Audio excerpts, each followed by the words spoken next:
Bienvenidas y bienvenidos a esta nueva exploración. Hoy nos metemos con un texto, fundamental. Y, seamos sinceros, bastante denso. El Seminario 3 de Jacques Lacan, la psicosis. Un clásico, sí. Exacto. Y nos vamos a concentrar puntualmente en el capítulo 6, que se titula El fenómeno psicótico y su mecanismo. Un capítulo clave. La idea es tratar de entender cómo Lacan diferencia la psicosis de la neurosis. Pero no solo por los síntomas, no, sino en la estructura misma, en cómo el sujeto se relaciona con el lenguaje, con la realidad. Es que es una perspectiva que realmente sacude muchas ideas que uno tiene sobre la locura. Totalmente. ¿Lista para que le entremos a esta complejidad? Absolutamente lista. Además, este capítulo es crucial, de verdad, porque Lacan introduce y empieza a desarrollar fuerte un mecanismo que él ve como central, específico de la psicosis, la Verwerfung. La famosa forclusión. Esa misma, la forclusión. Y este concepto es lo que le permite, digamos, trazar una línea divisoria muy clara con la neurosis, donde el mecanismo principal sería la represión, la Verdrängung de Freud, ¿no? Perfecto, entremos ahí entonces. Lo primero que Lacan pone sobre la mesa, y de forma muy marcada, es el tema de la certeza. Ajá. Él dice que el sujeto psicótico, y piensa mucho en Schreber, claro, vive una certeza que el sujeto normal, por así decirlo, casi no conoce. ¿Cómo se entiende esto? ¿No buscamos todos alguna certeza? Es una muy buena pregunta porque toca un punto sensible. Lacan nota que la normalidad o la neurosis se mueve más bien en lo que él llama una feliz incertidumbre. Feliz incertidumbre, me gusta eso. Sí, y dice que la certeza para el neurótico, cuando aparece, suele estar muy ligada a una acción concreta.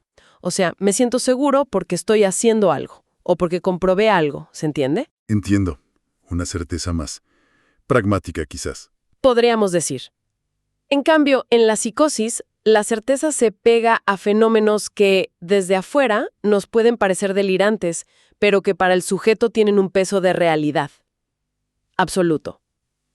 Innegociable. Lacan incluso cita a Merleau-Ponty, ¿no? Diciendo que alguien puede saber perfectamente que eso que oye, nadie más lo oye. Y sin embargo, eso no le quita ni un poquito de certeza. Wow. Entonces, esa certeza tan radical no es una simple creencia equivocada. Es como un indicio de que la relación con lo simbólico y con lo real es fundamentalmente distinta. Es una convicción que le arma el mundo de otra manera. Esto me lleva directo a Schreber y sus famosas memorias. Si él describe ese mundo delirante con tanto detalle, ¿no podríamos verlo casi como un poeta? ¿Alguien que crea un mundo alternativo con palabras? Pero Lacan parece decir que no es lo mismo. Exacto. Y es una diferencia clave para entender qué está planteando Lacan. Él subraya lo que, según él, le falta al psicótico en ese punto. Por más que escriba y escriba. Hojas de papel cubiertas de escritura, dice de Schreber. Claro. El poeta, incluso el más vanguardista, juega con la metáfora, con la ambigüedad, crea sentidos nuevos, pero lo hace, digamos, dentro del orden simbólico que compartimos. Usa las reglas del lenguaje, aunque sea para retorcerlas. Ajá. La producción de Schreber, aunque tenga forma de libro, no es una metáfora en ese sentido para Lacan. Es más bien el testimonio directo de un esfuerzo enorme por darle algún sentido, alguna estructura a una experiencia donde algo fundamental falló, donde algo no se inscribió en lo simbólico. O sea, no es una creación libre dentro del lenguaje. No, es más una respuesta necesaria, una solución, incluso dice Lacan, a una falla estructural de base, una respuesta a la irrupción de algo no simbolizado en lo real. Entendido. Y esta idea de que no es una metáfora fallida, sino algo de estructura diferente, conecta con la crítica que Lacan le hace a ciertas interpretaciones psicoanalíticas, ¿no? Esas que ven la psicosis como una especie de defensa parecida a la neurosis, pero como más extrema. Justamente. Y ahí usa el ejemplo del paciente de Ernst Kris, el del plagio. ¿Podemos recordar un poco ese caso y por qué Lacan lo critica? Sí, claro. Es un ejemplo clínico que Lacan usa para clavar una bandera teórica, digamos. Lacan critica a Kris no por mala fe, obvio, sino por lo que él ve como un error de registro. El paciente de Chris estaba muy angustiado con la idea de haber plagiado a un colega. Ujú. Chris, queriendo ayudarlo desde la realidad objetiva, le demuestra que, bueno, que el colega tampoco era tan original, que esas ideas ya estaban por ahí. La intención era buena, quitarle peso a la idea del plagio. Claro, como decirle, tranquilo, no es para tanto. Exacto. Pero el resultado es terrible. El paciente empeora y tiene un acting out muy particular. Va y se come sesos frescos, que era su plato favorito. ¡Qué fuerte! ¿Y cómo lo lee Lacan?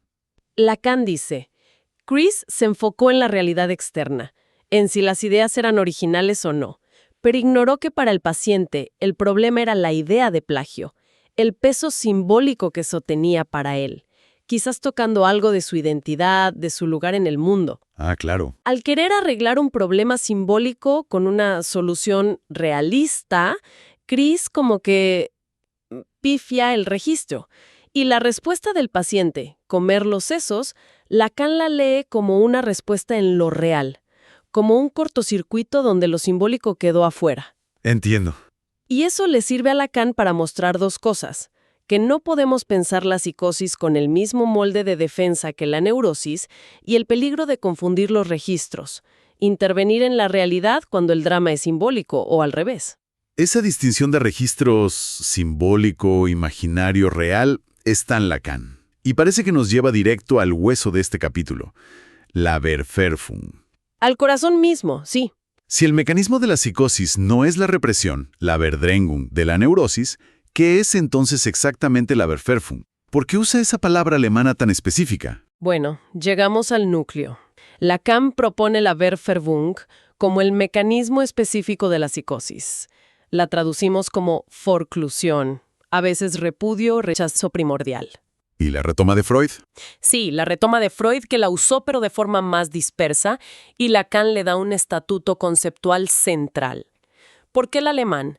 Lacan solía hacer eso, ¿no? Volver al término original freudiano para rescatar matices y sobre todo para diferenciarlo bien de otros conceptos. En este caso, diferenciarlo sí o sí de la Verdrängung, la represión. Claro. ¿Y cuál es la diferencia fundamental? A ver, para que algo, un significante, una idea, se integre en nuestro universo simbólico, Lacan dice que tiene que pasar por un acto inicial como un sí fundamental. Lo llama Behainung, afirmación primordial. Es como el sello de entrada al sistema simbólico. Ok, una aceptación básica. Exacto. Ahora, ¿qué pasa si un significante fundamental? Lacan después va a hablar mucho del nombre del padre, pero aquí lo plantea más estructuralmente, algo primordial que tiene que ser admitido. ¿Qué pasa si ese significante no pasa por esa bellajón inicial? Si es rechazado, repudiado en ese momento clave. Queda Verworfen. Queda verborfen, forcluido. Y lo crucial es entender qué significa eso. No es que esté reprimido, escondido en el inconsciente esperando volver disfrazado. Es algo que, en cierto modo, nunca fue inscrito en el registro simbólico del sujeto. Quedó afuera. Entiendo. No está escondido adentro, sino que quedó afuera. Y aquí viene la frase clave que Lacan articula, basándose en Freud. Lo que es rehusado en el orden simbólico retorna en lo real. Uf, esa frase es tremenda. Suena potente, sí. Pero, ¿qué quiere decir concretamente eso de retorna en lo real? ¿Cómo se diferencia del retorno de lo reprimido que vemos en la neurosis? Del dedo cortado. La implicación es radical. Define la diferencia estructural. A ver. Lo reprimido, la Verdrängung, o sea, lo que sí pasó por la Behaung, pero después se apartó por conflictivo, vuelve, sí. Pero vuelve desde adentro del sistema simbólico, aunque deformado. Vuelve como síntoma neurótico, que siempre tiene estructura de lenguaje, como sueño, como lapsus, como chiste.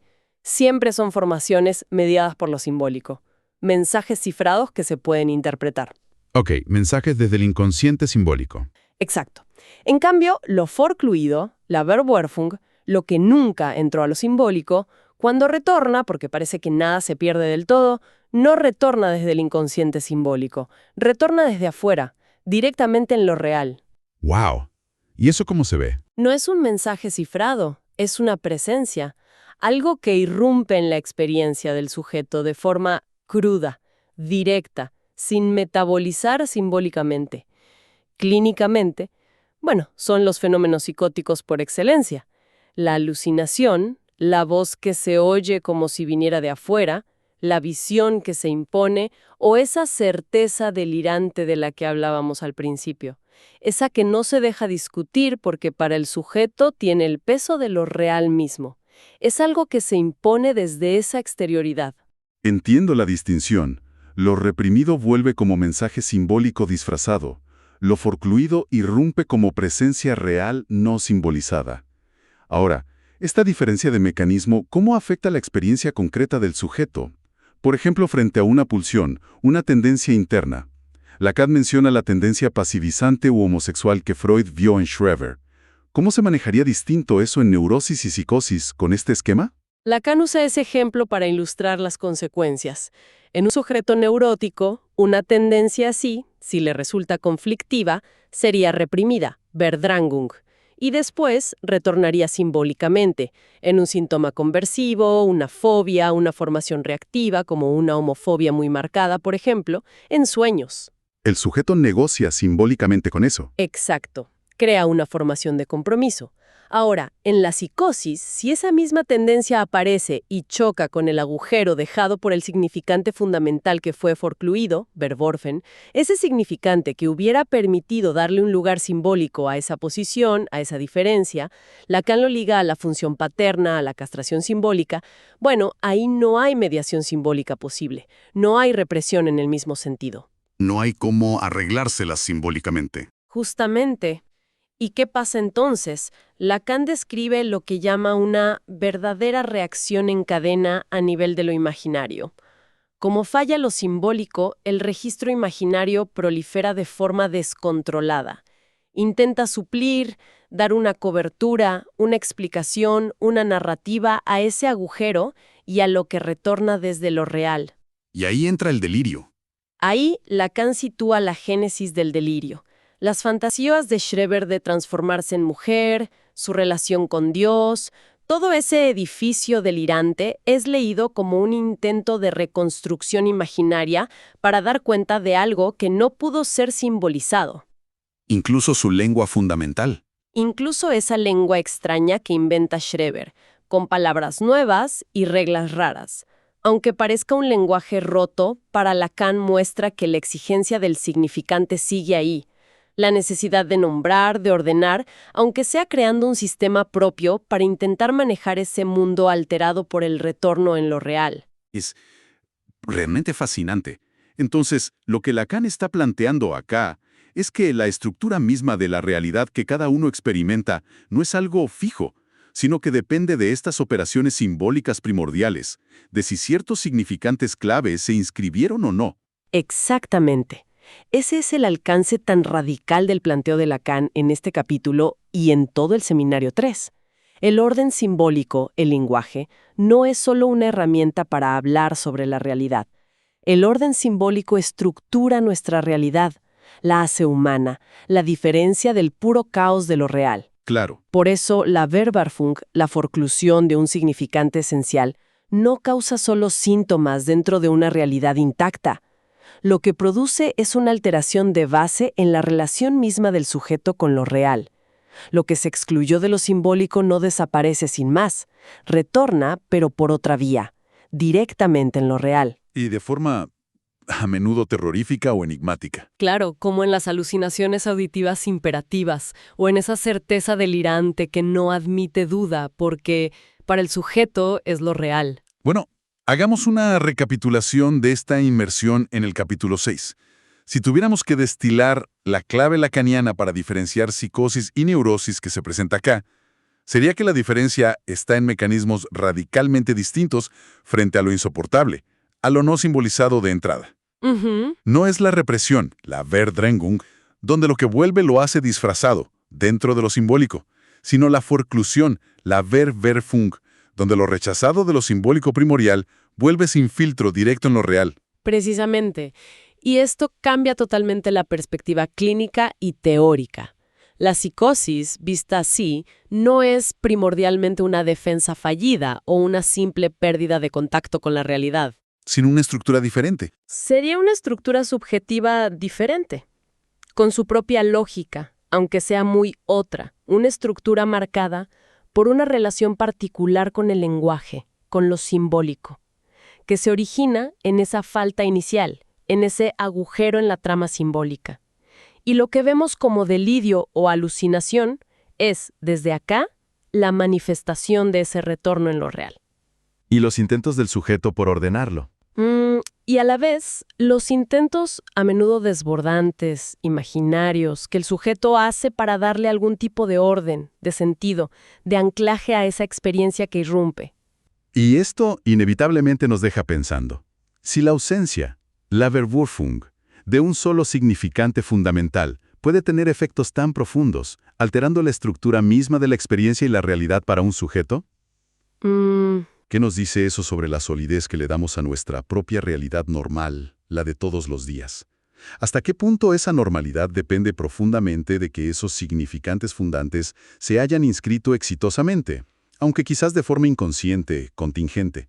Esos significantes que damos por sentados como si fueran naturales. Una pregunta que da vértigo, ¿no? Sin duda. Una reflexión para seguir explorando las bases de nuestra propia experiencia.